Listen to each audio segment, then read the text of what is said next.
Pues muy buenas tardes, mi nombre es Edgar Danilo Domínguez Vera, hoy es 30 de junio del año 2021 y me dispongo a a impartir un poco del conocimiento que la vida me ha permitido tener dirigido a la gente que son integrantes de los ayuntamientos en el estado de Nuevo León.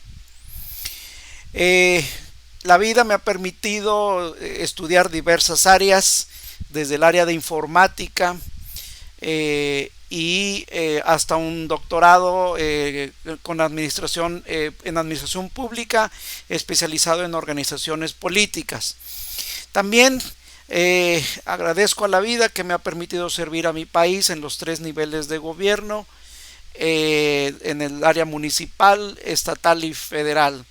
En el área municipal, en el nivel municipal, he sido regidor en el municipio de Escobedo. En el área estatal he sido diputado local, integrante de la 69ª legislatura, y a nivel federal en el comité administrador del programa de construcción de escuelas. Es un organismo que actualmente ya tiene otro nombre. Como profesor de tiempo completo de la universidad, creo en la capacitación. Y también como microempresario, que desde 2009 estoy combinando mi labor de profesor de la universidad como microempresario también. Pues bien, les repito, creo en la capacitación. Como en este mes de junio del año 2021 hubo elecciones en Nuevo León, donde ahora ya tenemos un gobernador electo, y que en los próximos meses también se eligió los alcaldes de los 51 municipios, y en los próximos meses habrán de estar tomando posesión estos miembros de los 51 ayuntamientos aquí en este estado.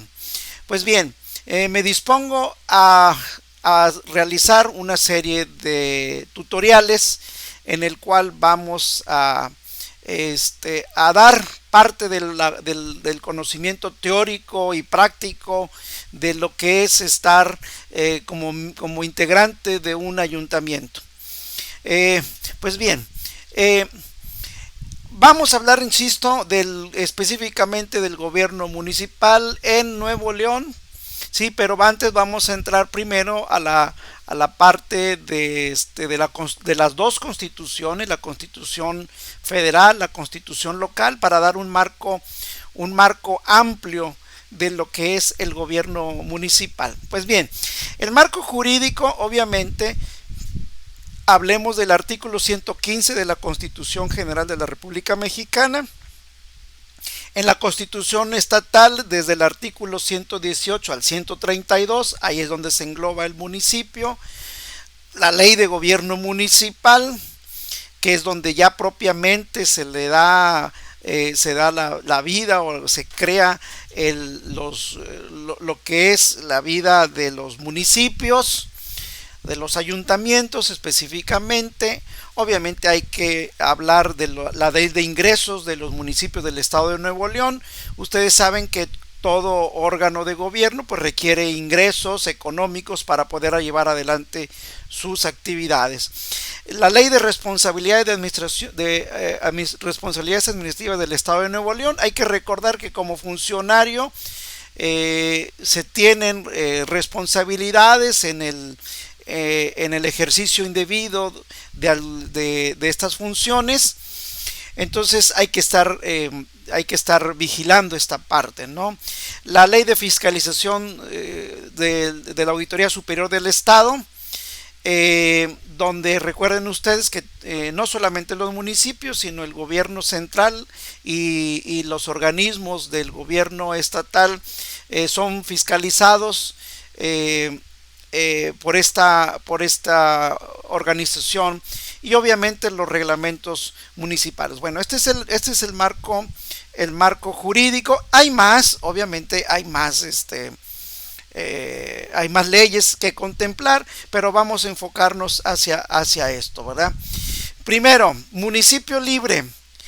Ustedes recordarán, siempre desde la primaria, secundaria, nos insisten que en México existe el poder ejecutivo, legislativo y judicial.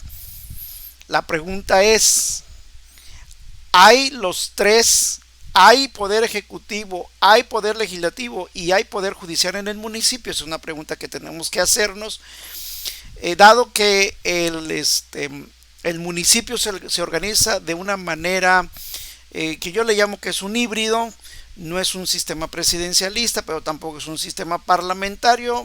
Lo veo yo como algo híbrido, pero eso lo vamos a ir viendo más adelante, ¿no?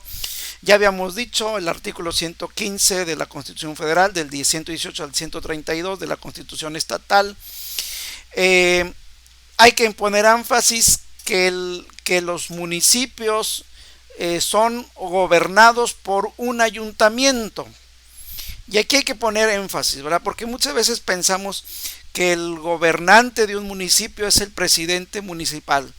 Bueno, aquí vamos a hacer la aclaración o el énfasis que el que gobierna es el ayuntamiento. Es decir, el presidente municipal, si bien es cierto, pero también los regidores y los síndicos. Por lo tanto, no hay una figura como poder ejecutivo propiamente dicho, como lo puede ser el presidente de la República, el gobernador del estado, es un poder ejecutivo, sino que este poder, el poder del gobierno municipal recae expresamente en el ayuntamiento, ¿verdad? Y entonces el presidente municipal juega un doble papel en el sentido de que es presidente del ayuntamiento y también preside las acciones ejecutivas del ayuntamiento. Recordar que un ayuntamiento es un cuerpo colegiado. ¿Qué significa esto? Que las decisiones se toman por este cuerpo de regidores, síndicos y el presidente municipal. Antes de esto, dado que es muy importante la cuestión de recursos económicos, y lo vamos a ir viendo a lo largo de todo este tiempo, ¿verdad? Tener bien claro el concepto de lo que son los impuestos, ¿verdad? Hay muchos tipos de impuestos, pero básicamente podemos hablar de los impuestos al consumo, que es el impuesto al valor agregado, que es el IVA, los impuestos al ingreso, que es se le llama, generalmente se conoce como impuesto sobre la renta o producto del trabajo, y los impuestos a la propiedad. Por ejemplo, el impuesto predial, que hasta ahorita la memoria que tengo es 2 al millar, y el impuesto sobre la adquisición de inmuebles en algunos municipios es el 3%. Ahora, ¿por qué hablar de impuestos? Porque acuérdense que los municipios, como todo órgano de gobierno, requiere de recursos económicos, y el impuesto predial y el impuesto sobre adquisición de inmuebles van directos al municipio. Podemos decir que estos son impuestos que recaen en lo que es la hacienda del municipio, ¿sí? Cuando el impuesto predial es cuando una persona tiene una casa, pues valga la redundancia, un predio, ¿verdad? Tiene que pagar es anual y tiene que pagar esa cantidad. Y cuando uno compra una casa, un inmueble, sobre el monto el monto de la transacción registrada por el notario, el 3% de ese monto que le paga el comprador al vendedor, hay un 3% de impuestos. En algunos municipios es del 2%. Ya, ¿por qué varía? Bueno, ya cada municipio tiene la opción de decir si quiere que sea el 3% o el 2%. Esto se hace como una propuesta del ayuntamiento, y el que aprueba esto es el Congreso del Estado. Bueno, primero vamos a enfocarnos al artículo 115 constitucional. Ustedes verán ahí, primero, los estados adoptarán para su régimen interior la forma de gobierno republicano, representativo, democrático, laico y popular. ¿sí? Ahora, cada municipio será gobernado por un ayuntamiento, es lo que les comentaba yo ahorita, ¿verdad? El gobierno municipal recae sobre el ayuntamiento, ¿sí? Que está integrado por el presidente municipal, los regidores y incluso hay regidores de mayoría relativa, hay regidores de representación proporcional. Dice, la competencia que esta constitución otorga al gobierno municipal se ejercerá por el ayuntamiento. Vuelve a hacer énfasis en el artículo 115. Van a ver que en varios artículos se repite esto, que o en varias partes de los artículos que vamos a hacer referencia, se repite esta parte, que el gobierno municipal recae sobre el ayuntamiento. Vean ustedes aquí lo que dice la Constitución General, ¿verdad? Hablando en la parte izquierda de la pantalla. La postulación solo podrá ser realizada por el mismo partido político, por el mismo partido o cualquiera de los partidos integrantes de la coalición que lo hubieran postulado, salvo que hayan renunciado o perdido su militancia antes de la mitad de su mandato. Miren, ahora que existe la reelección, ¿sí? Por ejemplo, sabemos de municipios donde el presidente municipal llegó postulado por un partido político y luego en la reelección se postula por otro partido. Y eso es perfectamente válido, aquí lo estamos viendo, ¿no? Lo que dice el artículo 115. Nada más que se tiene que cumplimentar lo que dice ahí. Que ese alcalde o incluso miembros del ayuntamiento debieron haber renunciado a su partido político que los llevó la primera vez, hablemos de la reelección, que los llevó la primera vez. Obviamente estamos hablando de una reelección consecutiva, ¿verdad? Deben de renunciar. Entonces, del por qué se da esta situación, bueno, se puede ampliar, pero no quisiera yo entrar a especulaciones directas, sino que quede claro que existe esta posibilidad, ¿verdad? Pero siempre y cuando se haya, como dice ahí el artículo, se haya renunciado antes de la mitad de su mandato, tiene que renunciar al partido político que lo llevó la primera vez, si es que se quiere postular en una segunda ocasión por otro partido político. Ahora, las legislaturas locales podrán suspender ayuntamientos, declarar que estos han desaparecido o suspender o revocar el mandato de alguno de sus miembros. Aquí por eso les decía yo, la ley de responsabilidades administrativas implica en qué momento un miembro de un ayuntamiento se le puede suspender o revocar. ¿Cuál es la diferencia entre suspender y revocar? Generalmente la suspensión es temporal y la revocación es definitiva. ¿Sí? ¿Por qué pueden ser suspendidos o por qué puede ser revocado el mandato de alguno de los miembros del ayuntamiento? Eso lo vamos a ver eventualmente más adelante, ¿no? Pero que sepan que existe esa situación, ¿verdad? Ahora, los municipios manejarán su patrimonio conforme a la ley y los ayuntamientos tendrán facultades para aprobar reglamentos, circulares y disposiciones administrativas. También aquí hay que ver la diferencia que existe entre cada uno de estos documentos jurídicos. Insisto, reglamentos, circulares y disposiciones administrativas. Son tres tipos de acuerdos que puede llevar un ayuntamiento y hay que saber cuál es la diferencia entre cada uno de ellos. Lo vamos a dejar para cuando lo veamos en la ley de gobierno municipal. Ahora, hay acuerdos que requieren las 2/3 partes de los miembros del ayuntamiento, sobre todo aquellos que afectan su patrimonio inmobiliario. ¿Qué quiere decir esto?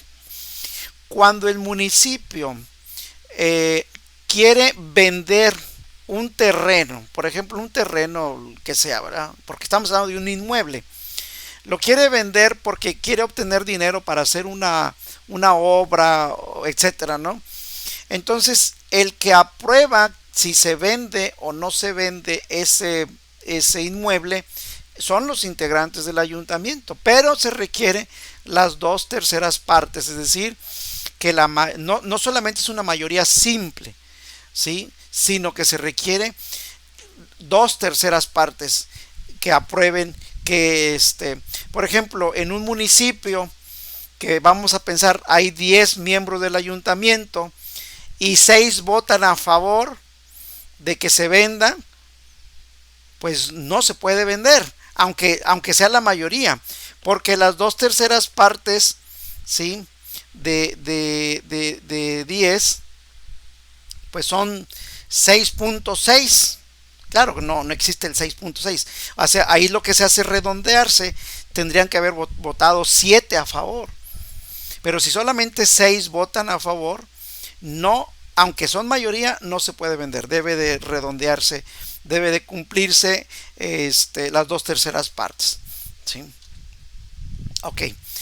Los municipios tendrán a su cargo las funciones y servicios públicos siguientes. Vean ustedes, agua potable, drenaje y alcantarillado. Ahora, aquí en el caso de Nuevo León, porque acuérdense que estamos en la Constitución federal, ¿verdad? En el estado de Nuevo León, el servicio de agua y drenaje no lo prestan los municipios, sino que lo presta un organismo del gobierno del estado, ¿sí? Yo me acuerdo que hay ciertos municipios en el país que el mismo gobierno municipal es el que se encarga de la cuestión de agua y drenaje, ¿sí? No es el caso de Nuevo León, ¿sí? Cuando me tocó ser diputado local, déjenme les platico que hubo un municipio que quería retomar el servicio de agua, y sí lo puede solicitar. Actualmente en Nuevo León sí lo puede solicitar, pero es el Congreso del Estado el que toma la decisión si se le regresa al municipio el manejo del servicio de agua y drenaje, ¿sí? Ahora, otro servicio es el alumbrado público, la limpia, recolección, traslado, tratamiento y disposición final de los residuos. Estamos hablando de los residuos domésticos. Aquí en Nuevo León existe un organismo que se llama CIMEPRODE, ¿sí? Estos dos servicios, tanto el alumbrado público como el de la recolección de la basura, actualmente generalmente los prestan los mismos municipios, y en algunos de ellos está concesionado a particulares, ¿sí? Ahí existe la figura de la concesión, es decir, el municipio le permite a un particular realizar un servicio.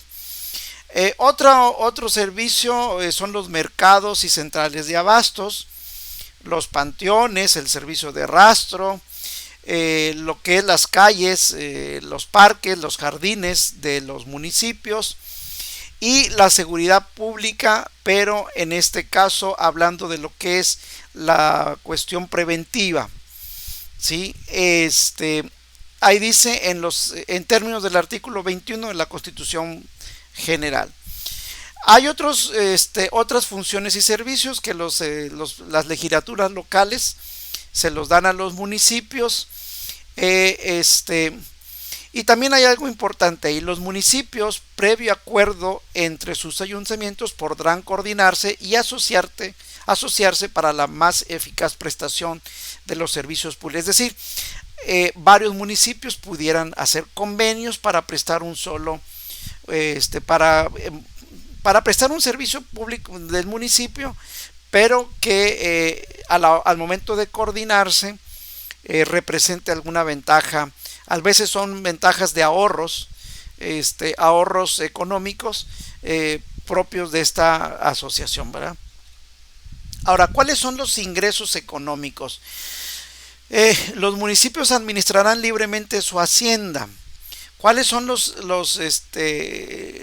ingresos? Inciso A, contribuciones. Ahí lo estamos viendo. Inciso A, las contribuciones, incluyendo tasas adicionales que establezcan los estados sobre la propiedad inmobiliaria. Por eso al principio estuvimos hablando de esto, ¿verdad? Lo que son el impuesto predial, el impuesto sobre adquisición de inmuebles, ¿sí?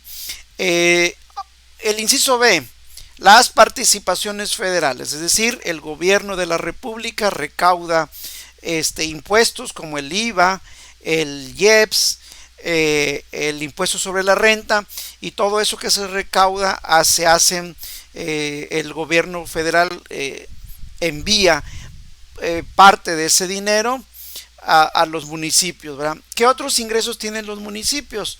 Los derivados, inciso C, los derivados de la prestación de servicios públicos a su cargo.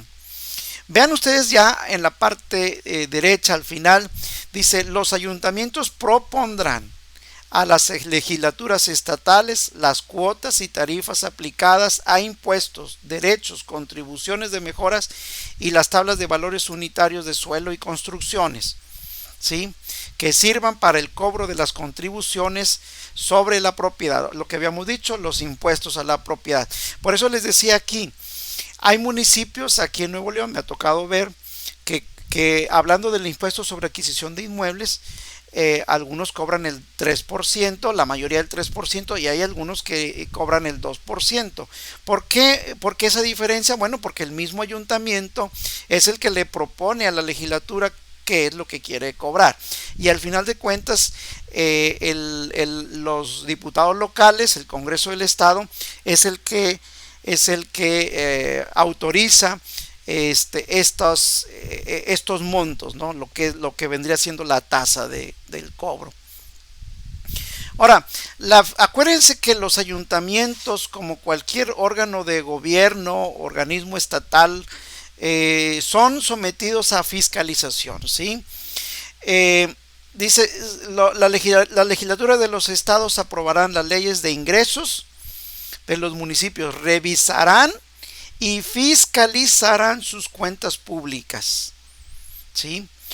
Los presupuestos de egresos, fíjense bien, los presupuestos de egresos serán aprobados por los municipios. Entonces aquí hay que ver, una cosa son los ingresos del municipio y otra cosa son los egresos. Los ingresos son aprobados por el Congreso del Estado. Los egresos son aprobados por el ayuntamiento, ¿sí? También estamos hablando de lo que son los sueldos. Vean ustedes en la parte izquierda desglosados de las remuneraciones que perciban los servidores públicos. Es decir, los mismos ayuntamientos autorizan cuál va a ser el salario, el sueldo del alcalde, del presidente municipal, de los regidores y de todos los secretarios del alcalde, etcétera, ¿no?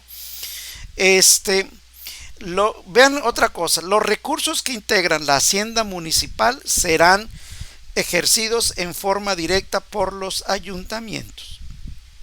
A veces hay una confusión que no se sabe exactamente qué significa la hacienda municipal.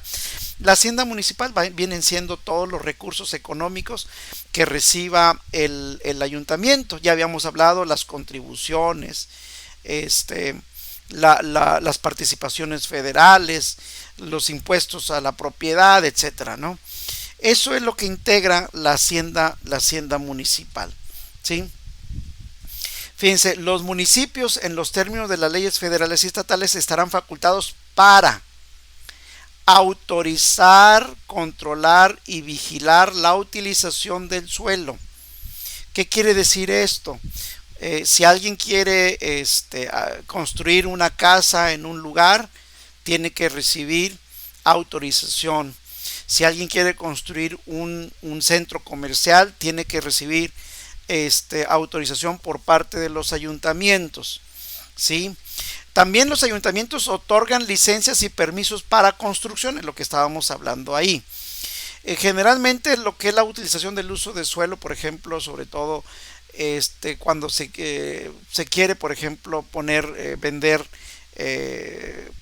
¿cómo se llama? Bebidas alcohólicas, es la utilización del suelo, etcétera, ¿no? También los municipios pueden intervenir en programas de transporte público de pasajeros. ¿Qué otra cosa tienen los ayuntamientos? La policía, ojo esto, la policía preventiva estará al mando del presidente municipal. Esto es bien importante Porque vean que ya la policía preventiva no depende del ayuntamiento, sino del presidente municipal, directamente. ¿Sí? Podemos decir que la policía preventiva no está sujeta al ayuntamiento directamente hablando, sino que está sujeta al presidente municipal. Que quede esto sobre todo muy claro, ¿no? Hablando ya de la constitución estatal, ¿no? Los municipios que integran el estado de Nuevo León son independientes entre sí. Cada uno de ellos será gobernado por un ayuntamiento. Vean ustedes que este artículo de la Constitución Estatal viene a estar en la misma idea de la Constitución, la Constitución Federal. Ninguna Constitución Estatal puede contradecir a la Constitución Federal o a la Constitución General de la República. Y vean otra vez, el mismo artículo 118 habla: la competencia que otorga esta Constitución al gobierno municipal se ejercerá por el ayuntamiento de manera exclusiva. Vean ustedes cómo tanto en la Constitución federal como en la estatal se sigue insistiendo en que el gobierno municipal se ejerce por el ayuntamiento, alcalde o presidente municipal, regidores y síndicos, ¿ok? Artículo 119 de la Constitución Estatal. Los municipios administrarán libremente su hacienda. Ya habíamos dicho que la hacienda, vamos a hablar que es el dinero, pero se le dice así de una manera más técnica, ¿verdad? Su hacienda. A la que se integrará fíjense, aquí lo que decíamos. ¿Qué es la hacienda? ¿Qué es la hacienda municipal? Está integrada por contribuciones, aprovechamientos, productos y financiamientos. Las contribuciones son los impuestos, ¿verdad? Los aprovechamientos es eventualmente si el municipio tiene dinero en un banco, recibe intereses, por ejemplo, ese dinero es parte del municipio, ¿verdad? Ya hablando de los productos, financiamientos, productos, lo que se eventualmente que se pueda vender, ¿verdad? El financiamiento cuando se pide prestado a los bancos, también eso es lo que le llamamos los ayuntamientos. Entonces entendamos aquí una cosa: la hacienda municipal se integra o es la cuestión económica, el dinero. O sea, hablemos así, y cómo se integra. Ahí está. Los municipios podrán contraer obligaciones o empréstitos, es decir, pedir prestado, ¿sí? Pedir prestado a las instituciones financieras. Pensemos en los bancos, ¿verdad? ¿Sí? Los ayuntamientos, en el ámbito de su competencia, propondrán al Congreso las cuotas y tarifas aplicadas a impuestos. Ya lo habíamos leído en la Constitución Federal. Aquí viene a reforzarse en la Constitución Estatal: impuestos, derechos, contribuciones de mejora, las tablas de valores de uso de suelo y construcciones que sirvan de base para el cobro de las contribuciones de la propiedad inmobiliaria. De hecho, podríamos decir que está prácticamente escrito igual. Constitución federal, la Constitución estatal vienen a ser repetitivo, insisto. Por eso a lo mejor cuando lo estamos leyendo dice: oye, ¿eso no lo habíamos leído? Sí, ya lo habíamos leído en la Constitución federal, pero se refuerza en la Constitución del estado. ¿Sí? No leo todo porque sería muy difícil y a lo mejor hasta tedioso estar leyendo todo, ¿verdad? Todo lo que viene ahí. Ahora, artículo 120, los municipios están investidos de personalidad jurídica y manejarán su patrimonio conforme a la ley.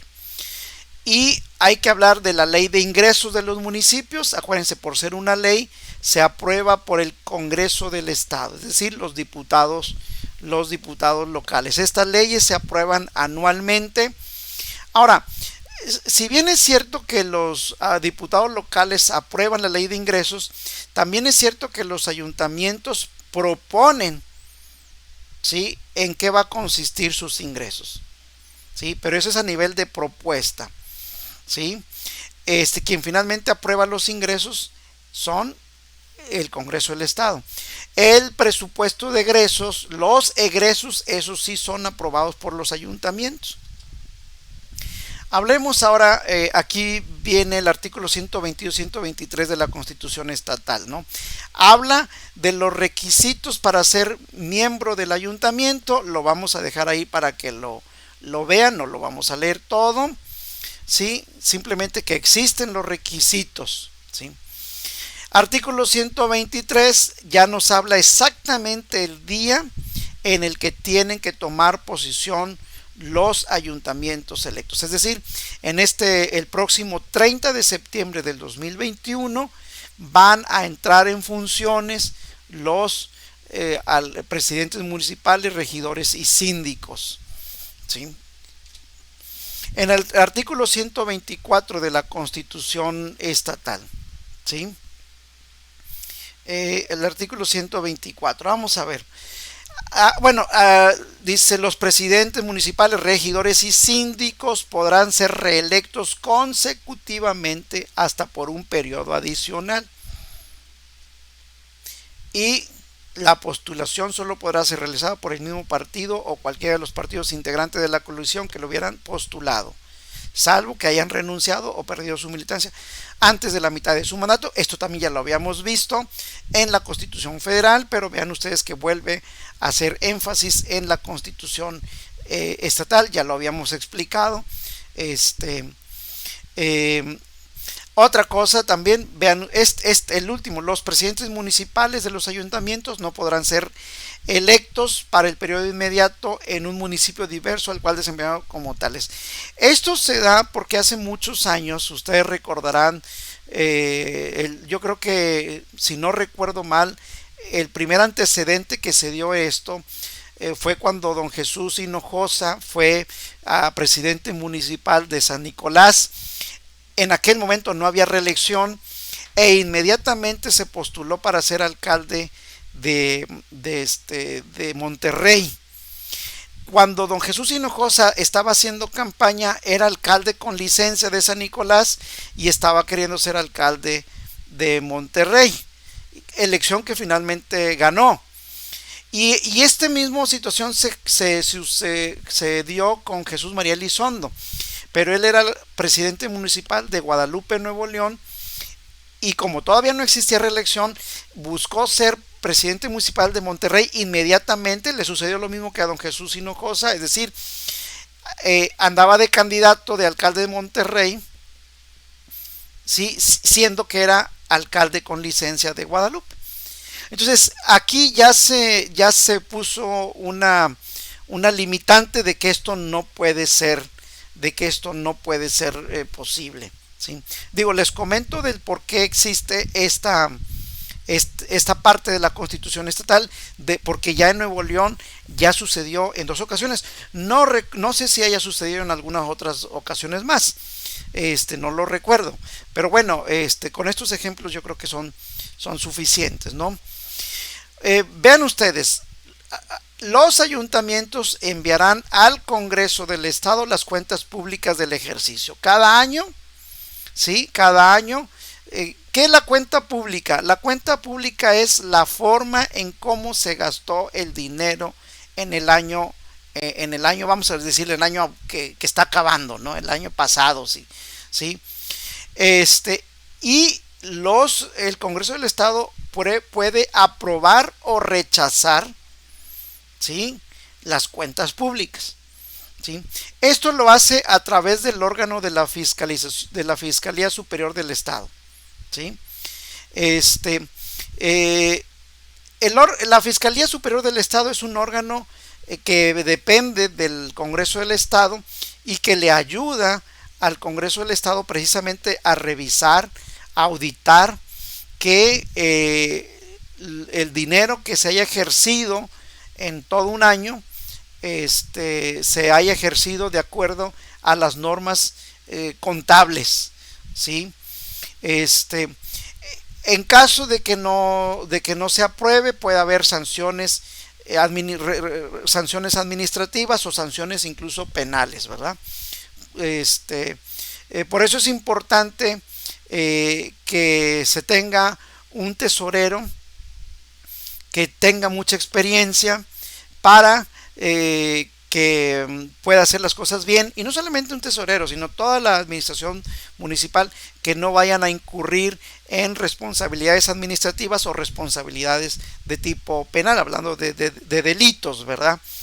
¿Sí? Incluso aquí hacemos la aclaración, ¿sí? No es lo mismo una responsabilidad administrativa que una responsabilidad penal, ¿sí? Hay que ver que, obviamente, la penal es mucho, se sanciona de una manera más drástica que las administrativas, ¿sí? Entonces ahí nada más para que sepamos la diferencia, por lo menos en el concepto que existen este tipo de responsabilidades, ¿sí? A ver, perdón, sí. Si alguno de los regidores o síndicos del ayuntamiento dejare de desempeñar su cargo por cualquier causa, será sustituido por el suplente. Pero el presidente municipal solamente es sustituido conforme a los requisitos previstos en la ley, ¿sí? Si ustedes recordarán, no hay en Nuevo León, no existe la figura del suplente del presidente municipal. Sí, insisto, en Nuevo León no existe la figura del suplente del presidente municipal. Todos los regidores y síndicos siempre hay el titular y el suplente, ¿verdad? Entonces, ¿qué se hace cuando el presidente de alguna manera falta, ya no, o deja de desempeñar su cargo, pide permiso, renuncia, etcétera? Hay un mecanismo que permite sustituirlo. Generalmente uno de los miembros del ayuntamiento es el que lo va a sustituir, y si no recuerdo mal, tiene que ser del mismo partido político, ¿sí? Bueno, vamos a ver. Artículo 128 de la Constitución Estatal. Los ayuntamientos, a más tardar el 30 de noviembre de cada año, presentarán al Congreso sus proyectos de presupuesto de ingresos. Acuérdense lo que les comentaba, ¿sí? Los ingresos se proponen al Congreso del Estado y este los aprueba. Ahora vean bien, los presupuestos de egresos de los municipios serán aprobados por los ayuntamientos, ¿sí? Los presupuestos de egresos no pasan por el Congreso del Estado. Esos son aprobados por los miembros del ayuntamiento. Los ayuntamientos, voy a leer la parte final, los ayuntamientos acordarán anualmente las remuneraciones para sus integrantes. Remuneraciones, estamos hablando de los sueldos, de acuerdo a los lineamientos que determine la normatividad aplicable. De una vez aquí cuando lleguemos a la ley de gobierno municipal, se van a dar cuenta que los síndicos, lo máximo que pueden ganar es un 48% del sueldo del presidente municipal, y los regidores un 40%. ¿Sí? Así es como más o menos está, pero bueno, lo vamos a dejar cuando lo veamos la ley de gobierno municipal. Las funciones de control, evaluación y vigilancia de la aplicación de los recursos públicos de la administración pública municipal, ¿sí? Durante el ejercicio fiscal del curso corresponderá a las autoridades de la ley aplicable. Ya habíamos dicho quién es, el Congreso del Estado, a través de la Auditoría Superior del Estado. Pero bueno, artículo 130. Los ayuntamientos quedan facultados para aprobar los bandos de policía y buen gobierno, los reglamentos, circulares y disposiciones administrativas de observancia general. Aquí va a ser, a ver, alguien puede preguntar, oiga, ¿cuál es la diferencia entre un reglamento, una circular y una disposición administrativa? Eso viene en la ley de gobierno municipal, viene bien claro cuál es la diferencia entre una y otra. Lo vamos a dejar para cuando veamos la ley de gobierno municipal. Que organicen la administración pública, regulen las materias, procedimientos, funciones y servicios públicos de su competencia, y aseguren la participación ciudadana y de los vecinos. Bueno, eso es lo que tiene, eso es lo que a eso se circunscriben los reglamentos, las circulares y las disposiciones administrativas. Eso es los temas que aborda. Muy bien. Veamos el artículo 130, ¿sí? Las bases generales de la administración pública municipal y del procedimiento administrativo, incluyendo los medios de impugnación para los órganos para dirimir controversias entre dicha administración y los particulares. Es decir, dentro de los reglamentos, cuando hay un conflicto entre algún particular y el ayuntamiento, ¿sí? Existen reglamentos con el cual las personas tienen que seguir los procedimientos para este para resolver ese conflicto, ¿verdad?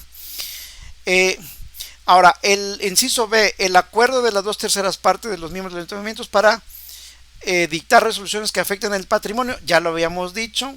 Que afecten el patrimonio significa cuando vamos a vender, por ejemplo, cuando se quiere vender hablemos de un terreno, ¿verdad? O un edificio, ¿verdad? Se quiere vender, que ese edificio es del municipio y se quiere vender a un particular, o ese terreno es del municipio y se quiere vender a un particular, se requiere las 2/3 partes de los miembros del ayuntamiento. ¿Qué más le corresponde al ayuntamiento? El procedimiento y condiciones para que el gobierno estatal asuma una función o servicios. Es decir, es el inciso D, lo podemos ver en agua y drenaje, ¿verdad?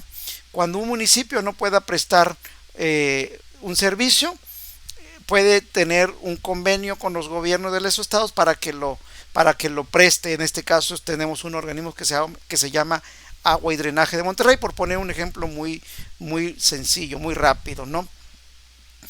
Artículo 132 de la Constitución Estatal. Los municipios tendrán las siguientes atribuciones. Esto también es una repetición de la Constitución Federal, ¿sí? Lo que es agua, drenaje, alcantarillado, tratamiento y disposición de sus aguas residuales, alumbrado público, limpia, recolección, traslado y tratamiento y disposición final de residuos. También si bien es cierto que el municipio recoge la basura en las casas, finalmente esta basura llega a un organismo que se llama CIMEPRODE, que está ubicado en el municipio de Salinas Victoria. Los que son mercados y centrales de abastos, los panteones, el rastro, insisto, si ustedes comparan esto con la Constitución federal, se van a dar cuenta que es exactamente lo mismo, ¿sí? La seguridad, hablando de los términos de la seguridad pública, vuelve a ponerse énfasis que la policía estará al mando del presidente municipal, no del ayuntamiento. También ya lo habíamos platicado, ¿sí? ¿Sí? Previo acuerdo entre sus ayuntamientos y sujeción a las leyes, podrá coordinarse para la más eficaz prestación de los servicios públicos. Ya los habíamos platicado también. Varios municipios se pueden unificar para prestar algún servicio. ¿Y cuál es el objetivo de unificarse? Sobre todo de aumentar la eficiencia en la prestación del servicio, ¿verdad? También el ejemplo puede ser lo que es agua y drenaje. Las funciones y servicios públicos enumerados que sean prestados por el Estado por sí o de manera coordinada con los municipios serán asumidos por el municipio que corresponda. La autoridad municipal, previa aprobación del ayuntamiento, deberá remitir al gobierno del estado la solicitud. Aquí lo que habíamos dicho, el ejemplo que habíamos puesto, ¿verdad? Que ya ha habido ocasiones que algún municipio quiere asumir el control del servicio del agua. Ya me tocó a mí vivirlo. El municipio, más bien el ayuntamiento, ¿sí?, lo solicita al Congreso del Estado, y ahí se entra en una situación en la que el Congreso del Estado, los diputados locales, son los mediadores entre el gobierno del Estado, en este caso hablando de agua y drenaje, gobierno del Estado y el ayuntamiento. La verdad de las cosas, déjenme les digo, desde mi perspectiva, es muy complicado que un municipio tenga el control de lo que es del agua y drenaje, porque son generalmente procedimientos muy costosos, las inversiones son muy altas, y a veces un municipio no tiene el suficiente flujo de efectivo o dinero para invertir, por ejemplo, en una planta tratadora de aguas residuales, ¿sí? Pero bueno, eh, entonces a eso se refiere esta parte, ¿no? Los municipios estarán facultados para formular, aprobar y administrar la zonificación de planes de desarrollo urbano municipal. Fíjense bien esta parte, lo voy a leer. Deberán establecer la prohibición de uso de suelo y uso de edificación para casinos, centros de apuestas, salas de sorteos, casas de juego y similares. Ahora, a ver, fíjense bien que esto es en la Constitución del Estado. ¿Cuál es la realidad? La realidad es que existen los casinos en Nuevo León. ¿Sí? Por eso siempre ha habido una situación donde los municipios, el gobierno municipal entra en conflicto con los casinos porque los ayuntamientos o los municipios tienen una orden. Entonces, ¿por qué existen los casinos? Si está propiamente, y vean, y todavía eso es en el inciso A. En el inciso D se vuelve a insistir, ¿sí? No estarán permitidos en el estado los permisos o licencias de construcción para casinos, centros de apuestas, salas de sorteo, casas de juego y similares. Miren, yo no soy un experto en este conflicto que lo vemos de manera recurrente, ¿sí? No soy un experto, no quiero hablar de lo que no sé con profundidad, pero ya van dos incisos que nos insisten, ¿sí? Y vean, el inciso F todavía vuelve a poner énfasis, ¿sí? No estarán permitidos en el estado los permisos de licencia de construcción. Entonces ya tenemos tres incisos que hablan exactamente, que van en la misma línea. No debe de haber casinos. ¿Por qué existen? Eso sí, yo lo dejaría a los expertos. Yo no soy abogado, solamente he estudiado ciencia política, etcétera. No les puedo decir a profundidad qué es lo que sucede en este caso. Sí, lo que sí sé, porque también déjenme les platico que me gusta la historia. Solamente es cuestión de ver que la relación que existe de los casinos, hablemos de los casineros, con los gobiernos, aquí en Nuevo León se puede ver, no sé si antes, porque no he leído con profundidad toda la historia de Nuevo León, pero por lo menos desde Bernardo Reyes. Acuérdense que Bernardo Reyes fue gobernador de Nuevo León en la primera década de 1900, es decir, allá por la época del porfiriato, en la etapa final del porfiriato, ¿verdad?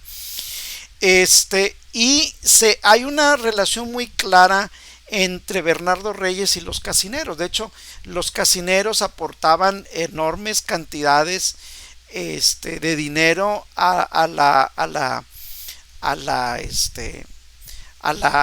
hacienda del estado, ¿verdad? Y de hecho muchas de las obras que hizo Bernardo Reyes se hizo con ese dinero.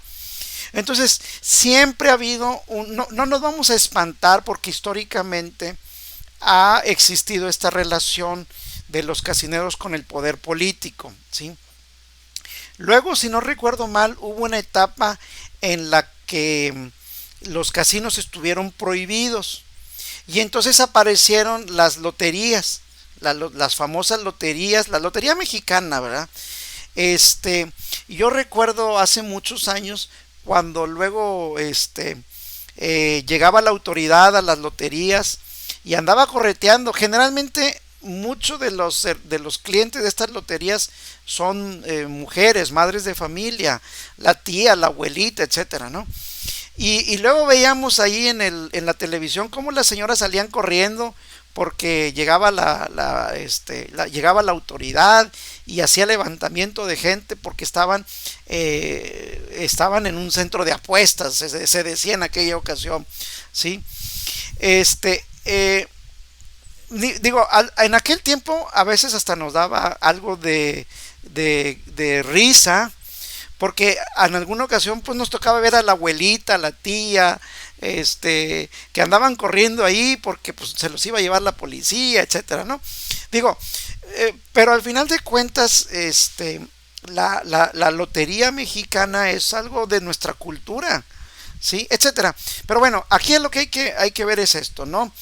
Ese conflicto, esa situación de que se prohíban los casinos, pero que en realidad sí existen, eso lo dejamos a los expertos, pero que quede claro que es un conflicto que difícilmente va a resolverse de una manera que todos queden contentos, eh, o que siempre va a haber alguien que esté a favor y en contra, ¿no? Realmente no me gustaría meterme a emitir opiniones en este sentido. Lo único que quiero hacer es esta énfasis.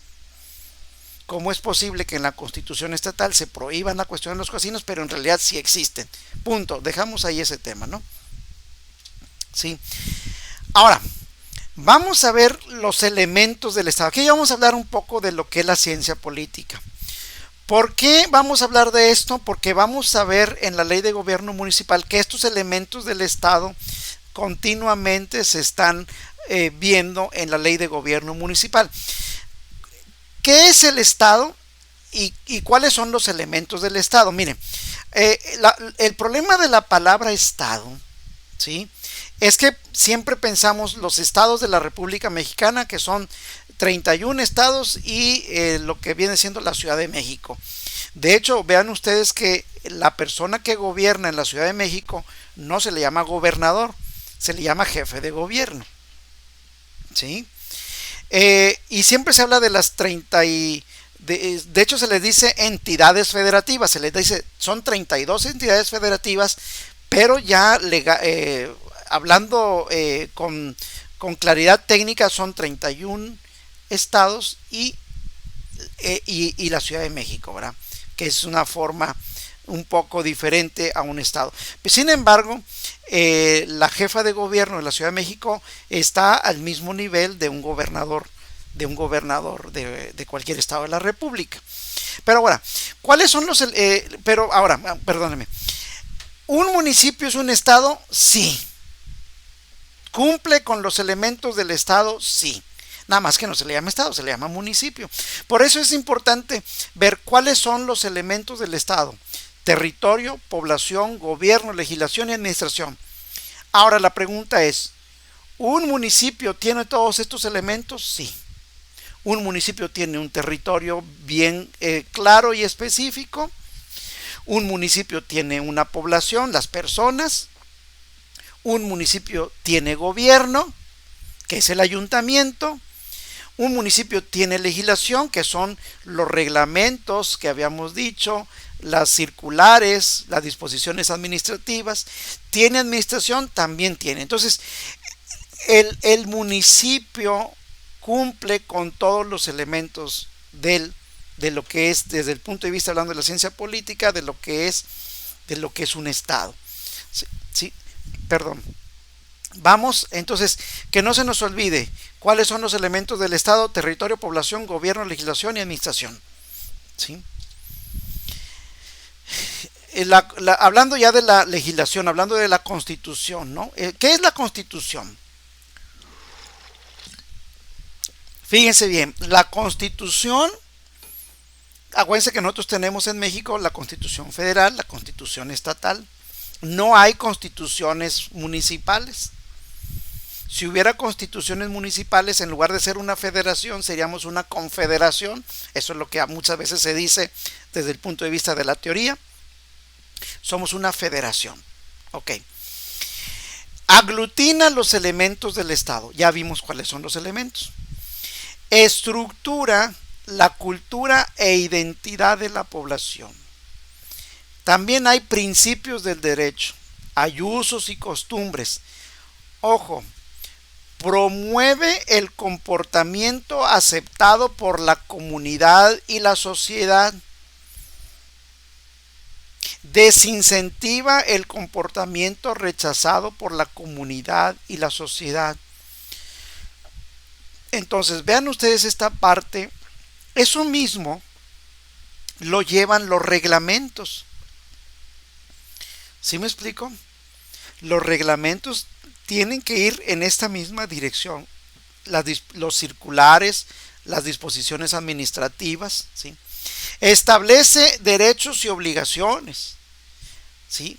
También hay leyes y reglamentos, ¿verdad? Y también la Constitución crea instituciones.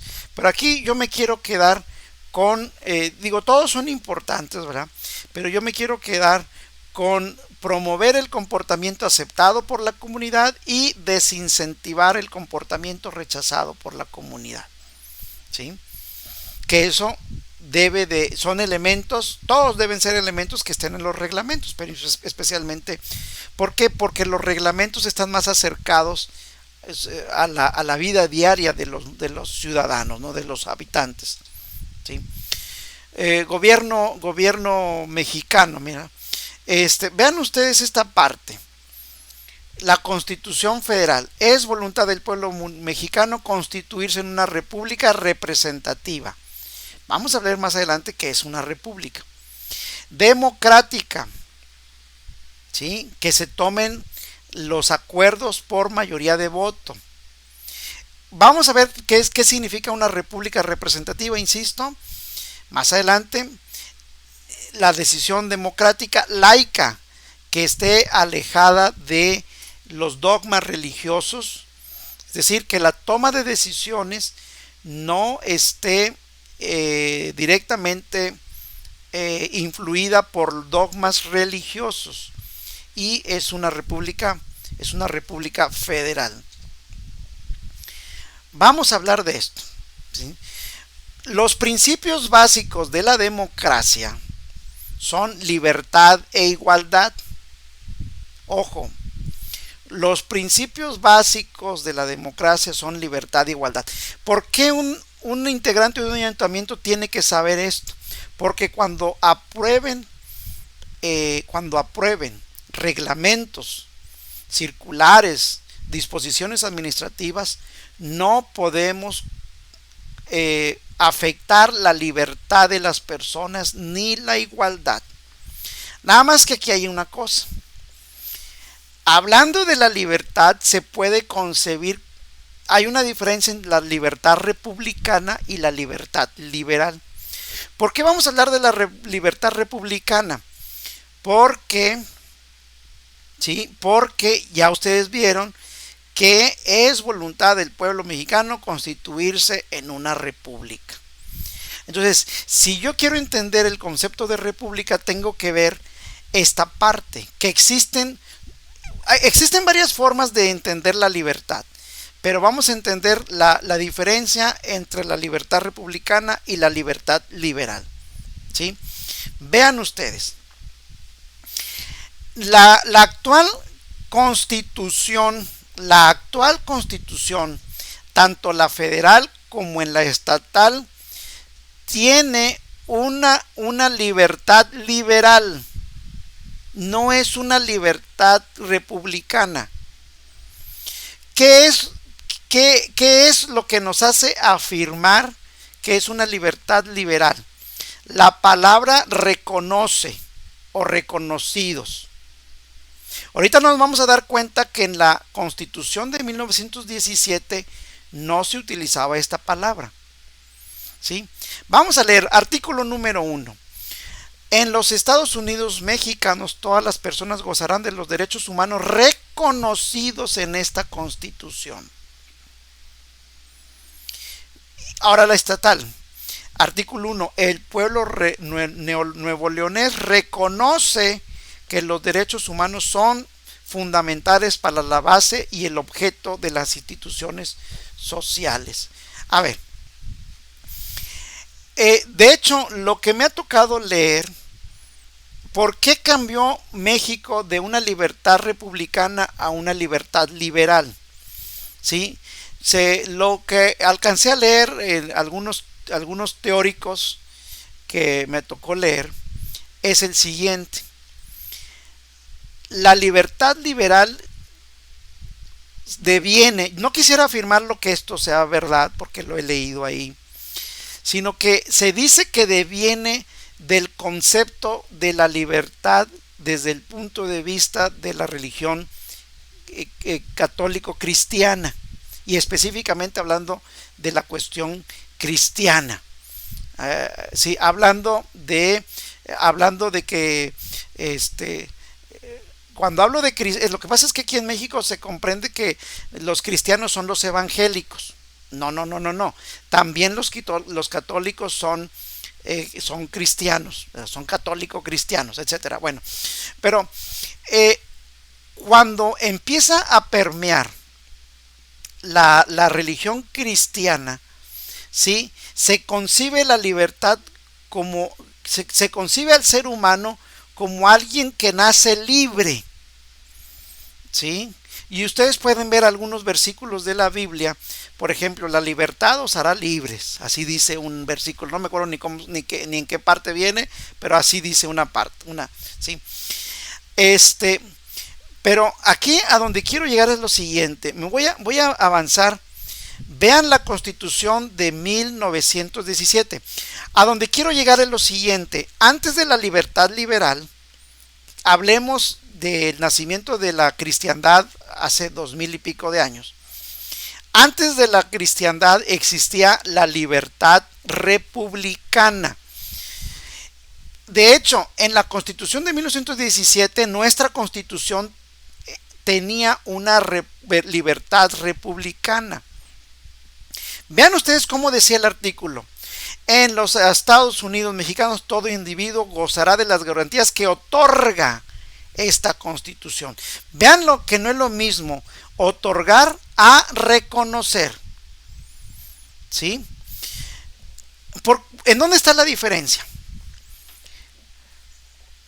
Si yo digo mis derechos me los otorga la Constitución, entonces vamos a decir, yo le debo mi libertad a la Constitución.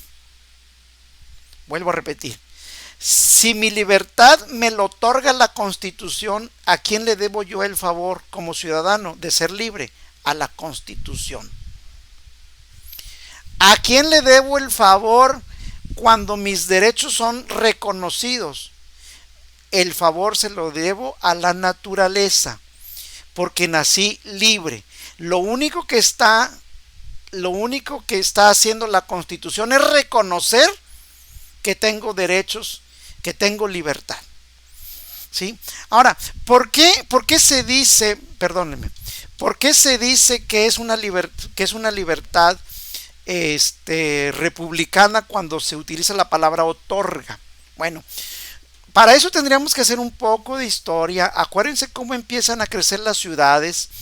En aquellos años, estamos hablando de varios siglos, ¿verdad? Muchos siglos, la gente vivía en feudos, ¿sí? Y cuando la vida en los feudos ya no era posible para las personas, huían a las ciudades, ¿sí? Acuérdense que era etapa donde había esclavos, incluso algunos esclavos huían de sus amos, que eran, algunos de ellos eran muy, muy crueles, ¿verdad? Entonces huían de sus amos y huían a las ciudades. ¿Sí? Entonces hay muchas frases de filósofos importantes. Por ejemplo, uno de ellos decía, tenemos que ser, para ser libres tenemos que ser esclavos de la ley. ¿Sí? Entonces, aquí hay que recordar que en aquellos momentos cuando estaban empezando a formarse las ciudades, vivir en una ciudad era vivir en medio de la suciedad. En aquellos años no había servicio de drenaje, entonces la gente, todos los desechos humanos, ¿sí? Hablando de todos los flujos naturales de un cuerpo humano, se aventaban a la calle. ¿sí? Entonces, vivir en la ciudad era algo, este, ibas huyendo de un amo, ibas huyendo de un patrón, de un feudo, de un señor feudal vamos a hablarlo así, que era malvado, y tú vivías en el campo, y en el campo pues tenías una vida muy diferente a la ciudad.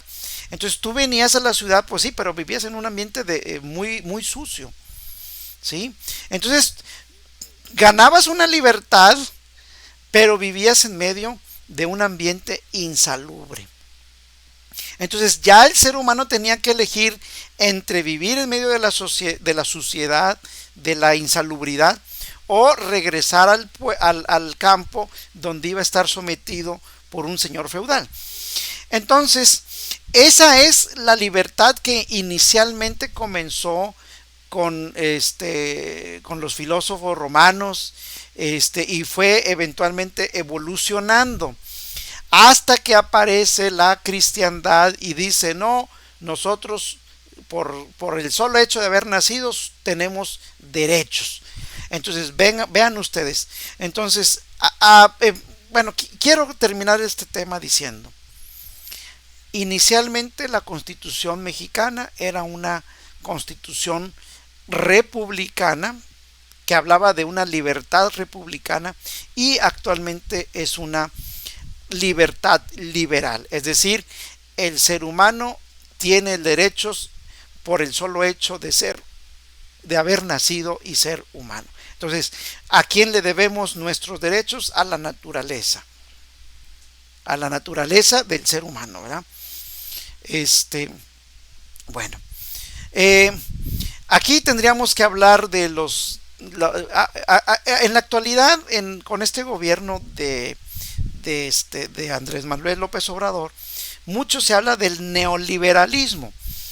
Y aquí yo a veces me hago una pregunta si realmente se entiende exactamente lo que es el neoliberalismo. Vamos a hablar del liberalismo político rápidamente, ¿no? Que las personas sean protegidas pero no dominadas por el Estado. Uno de los objetivos del liberalismo político es evitar el totalitarismo, las dictaduras. De hecho, hay una frase muy célebre de un expresidente de los Estados Unidos que dice: la historia de la libertad es la de la lucha por limitar el poder al gobierno. Entonces, ¿cómo le hacemos para limitar el poder al gobierno? En la medida en que limitemos al poder al gobierno, nosotros vamos a ser libres, ¿sí?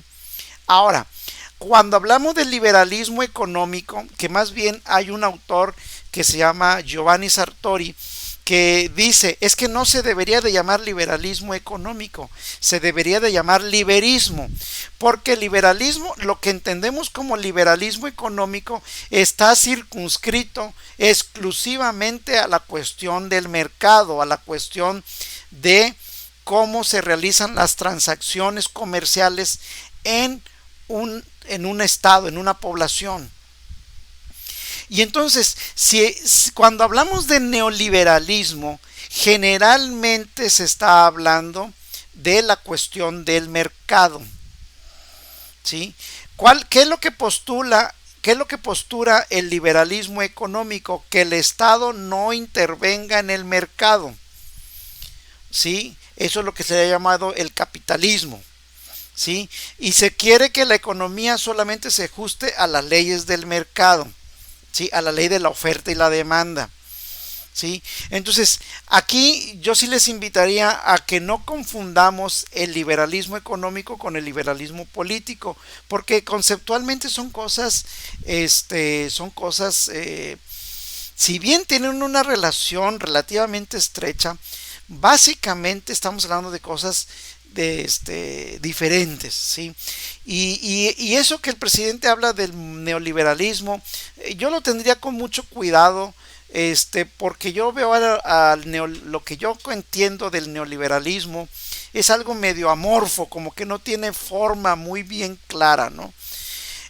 Ahora, siempre hemos hablado de los sistemas de gobierno, el capitalista, el socialista y más allá el comunista, por ejemplo, ¿no? Y actualmente se habla mucho de lo que es economía de mercado, o el capitalismo social. La realidad de las cosas es que eh, hay que ver que el capitalismo, si bien es cierto, tiene situaciones muy indeseables, eh, tampoco creo que el socialismo sea el que va a resolver el problema. Por eso, ¿cómo hacer algo? ¿Cómo hacer algo en el cual el mercado no esté trabajando solo? Lo que llamamos la mano invisible del mercado. Empezaron a aparecer en México los organismos que regulan la actividad económica. Esos organismos hace muchos años no existían. ¿Cuáles son los organismos que regulan el mercado? Por ejemplo, el COFESE, la Comisión Federal de Competencia Económica, ¿sí? El Instituto Federal de Telecomunicaciones. Esto es, miren, vamos a pensar que generalmente una de las cosas indeseables del capitalismo es que se generan monopolios, ¿sí? Entonces, imagínense, hablemos así, por poner un ejemplo, a lo mejor no es exactamente lo que se quiere, pero imagínense que un día HEB quiere comprar a Soriana, ¿sí? Si HEB quiere comprar a Soriana, hay un organismo que se llama COFESE, que es el que va a autorizar si se vende o si HEB compra a Soriana. ¿En base a qué va a hacer ese estudio? Sí, porque HEB puede decir, oye, espérame, yo tengo dinero para comprarlo, ¿por qué no lo voy a comprar?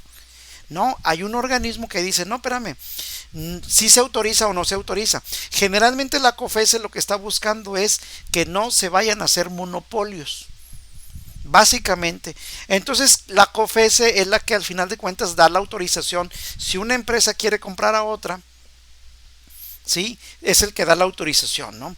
O también, cuando existen varios competidores y uno de ellos realiza actividades o actividades monopólicas, la empresa que se siente afectada pone la queja en la COFESE y acusa a quien realiza prácticas monopólicas, para que le pongan un alto. Entonces, eso se le llama regulación del mercado. Entonces, mientras que en el capitalismo no hay regulación del mercado, podemos decir que en la economía social de mercado existe organismos que van a regular la economía, ¿sí? Bueno, espero que se haya entendido hasta aquí. Esto es súper importante. El principio de legalidad. Para el particular, para el ciudadano, para el individuo, para la persona, ojo, el particular puede hacer todo aquello que no le esté expresamente prohibido. Insisto, vamos a hablarlo así, el ciudadano, las personas, los individuos pueden hacer todo aquello que no le esté expresamente prohibido, ¿sí? La autoridad únicamente puede hacer aquello que le está expresamente permitido. Este principio es bien importante. Porque, por ejemplo, vamos a suponer, ¿no? Voy a poner un ejemplo quizá un poco burdo, un poco, no muy inteligente. Pero, por ejemplo, si viene la autoridad y te dice, oye, tú no puedes usar una camisa amarilla. Espérame, no está prohibido utilizar camisa amarilla. Yo, como ciudadano, puedo utilizar la camisa amarilla las veces que yo quiera, porque no está expresamente prohibido. Por ejemplo, ¿qué sí está prohibido? Quitarle la vida a un prójimo. De hecho, está prohibido que hay penas. Hay castigos cuando se hace eso, ¿verdad? Entonces, hay muchas cosas que están prohibidas, ¿sí? Pero mientras no esté prohibido, el ciudadano puede realizarlo. Ahora, ¿Qué significa aquello que únicamente la autoridad solamente puede hacer aquello que le está expresamente permitido? Es decir, el ayuntamiento no puede poner una disposición que no le esté expresamente permitido. Aguas con esto, porque al momento de autorizar reglamentos, no podemos establecer artículos en los reglamentos que, que no nos esté expresamente permitido hacerlo. ¿Sí? Entonces, por ejemplo, ¿qué ejemplo pudiéramos poner aquí donde imagínate que viene el presidente municipal y le dice a alguien, tú no puedes pasar por el municipio, no quiero que pases por aquí por el municipio porque me caes gordo?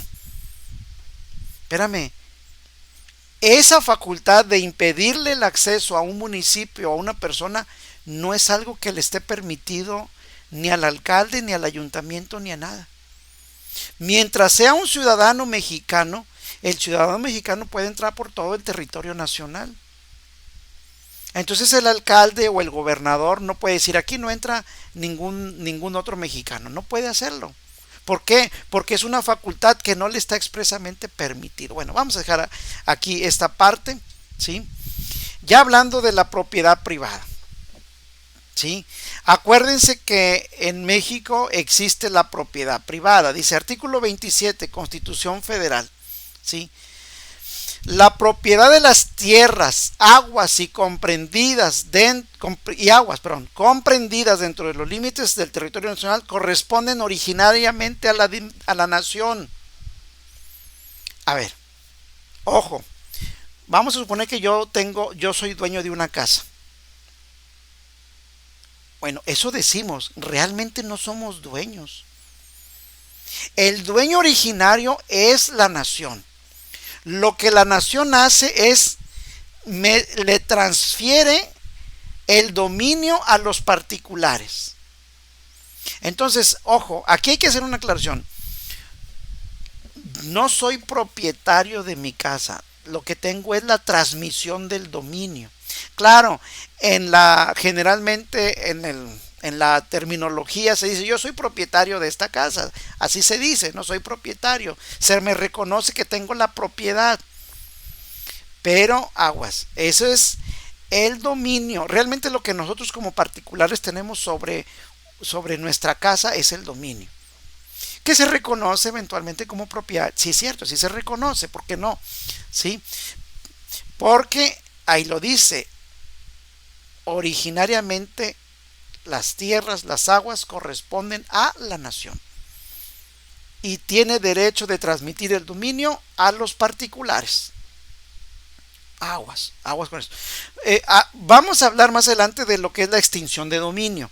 ¿Sí? Hay una ley que cuando se utiliza, por ejemplo, una casa para fines de delincuencia organizada, la persona puede perder la propiedad. ¿Sí? Realmente por eso se llama ley de extinción de dominio. ¿Sí? La propiedad de las personas no puede ser ocupada sin su consentimiento. Vean ustedes cómo ahora sí habla de la propiedad de las personas, sabiendo que entendemos por propiedad solamente el dominio que se tiene sobre las tierras o aguas, ¿no? En este caso la tierra. Generalmente cuando estamos hablando de una casa estamos hablando de la tierra, ¿verdad? Y obviamente la edificación que está sobre ese predio, ¿verdad? Ahora, el registro público de la propiedad y los notarios juegan un papel importante en la propiedad privada. ¿Por qué? Porque ellos son, digamos, la institución garante de la propiedad privada, ¿sí? Entonces ese es el papel que juegan tanto el registro público de la propiedad como los notarios. Son los que están autorizados para establecer la transmisión del dominio que la nación hace a las personas, ¿verdad? Vamos a ver aquí los sistemas de gobierno, ¿sí? Eh, Sistema presidencial. Hay que ver una cosa. ¿Se acuerdan ustedes que les dije que el ayuntamiento ni es un sistema presidencial ni es un sistema parlamentario, sino que es un híbrido de estos dos? En el sistema presidencial, el poder ejecutivo, en este caso el presidente de México, es jefe de gobierno y jefe de Estado. En un sistema parlamentario, hablemos de Inglaterra, por ejemplo, la reina es jefe de Estado y el primer ministro es jefe de gobierno. En el caso del sistema presidencial, en una misma persona, que es el presidente de la República, están las dos figuras, es jefe de Estado y jefe de gobierno, pero en un sistema parlamentario son dos figuras, son dos personas, perdón, son dos personas diferentes. Hablando del poder legislativo, en México el poder legislativo es bicameral. ¿Qué significa? Que hay dos cámaras, la Cámara de Diputados y la Cámara de Senadores. En el sistema parlamentario, sí, existe la Cámara de los Comunes, que son lo que serían semejante a o también se le llama diputados, ¿no? Serían el equivalente a los diputados, pero no se les dice diputados, se les dice parlamentarios. Hablando del legislativo y el legislativo, en el sistema legislativo, en el sistema presidencial, el poder ejecutivo y el legislativo se eligen por votación directa. El poder judicial, lo que son los magistrados de la Suprema Corte de Justicia, ¿sí? Lo que se hace ahí es que el legislativo aprueba a los magistrados y entre los magistrados, entre ellos se hace una votación y hay un presidente de la Suprema Corte de Justicia. Ahora, en el sistema parlamentario, los parlamentarios ocupan carteras ejecutivas elegido por votación. Los parlamentarios son elegidos por votación directa. El primer ministro es elegido por los integrantes del Parlamento. Entonces vean ustedes que en el caso del sistema parlamentario, el jefe de gobierno es elegido por los parlamentarios, hablemos de por los diputados, ¿sí? Ahora, ¿qué es lo que sucede en los municipios? Bueno, si hablamos ya de los estados de la República Mexicana, también hay poder ejecutivo, legislativo y judicial. Nada más que el poder legislativo es unicameral, que es el Congreso del Estado. De hecho, yo he visto gente que le dice al Congreso del Estado Cámara de Diputados. No es Cámara de Diputados. La Cámara de Diputados nada más es una. Los diputados locales integran el Congreso del Estado. Es un poder legislativo unicameral, ¿sí? Entonces, ahora, bueno, veamos esto. Por eso, otra diferencia de los sistemas presidencial y el parlamentario es que los diputados no pueden ser al mismo tiempo secretarios, por ejemplo, secretario de gobierno, secretario de medio ambiente. Pero en el caso de los sistemas parlamentarios, sí, los integrantes del parlamento ocupan no se les llama secretarías, generalmente se les llama ministerios. Entonces, un diputado parlamentario puede al mismo tiempo ser, como quien dijera, un equivalente a un secretario. Es decir, un diputado puede ser al mismo tiempo ser ministro de educación, secretario de educación, hablemosle así. Entonces, insisto, esa es otra diferencia. Ahora, en el gobierno municipal, ¿qué sucede? En el gobierno municipal, ¿sí? Es un híbrido de estos dos. ¿Sí? ¿Por qué? Porque los regidores no pueden ser secretarios del presidente municipal. Sin embargo, toman decisiones. Sin embargo, el presidente municipal forma parte del cuerpo de regidores. ¿Sí? Entonces, por eso les digo yo que esa es una especie de un híbrido así medio, como que no se puede definir exactamente qué es nuestro ayuntamiento, pero bueno, así funciona y así funcionaba por muchos años, ¿no? Entidades federativas, dice el artículo 40 de la Constitución Federal, habla que la República está compuesta por estados libres y soberanos, ¿sí? Y el artículo 41 permite a los estados tener su propia constitución y habla del sistema de partidos. Como ustedes saben, para llegar al poder generalmente se llega a través de los partidos políticos. Ahí el artículo 41 habla cómo se llega al poder. Ya actualmente existen los candidatos independientes, es decir, que no pertenecen a ningún partido político. Y en Nuevo León pues ya tenemos o está terminando un gobernador que llegó por la vía independiente, es decir, que no pertenecía legalmente no pertenecía a ningún partido político, ¿verdad? Sabemos que perteneció al PRI durante muchos años, pero al momento en que buscó ser candidato a gobernador, él no pertenecía a ningún partido político, ¿sí? Entonces ahí es donde está regulado lo que es el sistema de partidos, y todo eso se da también en los municipios, ¿verdad? De cómo se accesa al poder. Hablando del estado de Nuevo León, perdóneme, me regreso. La Constitución Federal no permite a los municipios tener constitución, ¿sí? Ese hubiera sido quizá otro ejemplo. Imagínense que llega un presidente municipal y dice: voy a crear la constitución del municipio. No puede.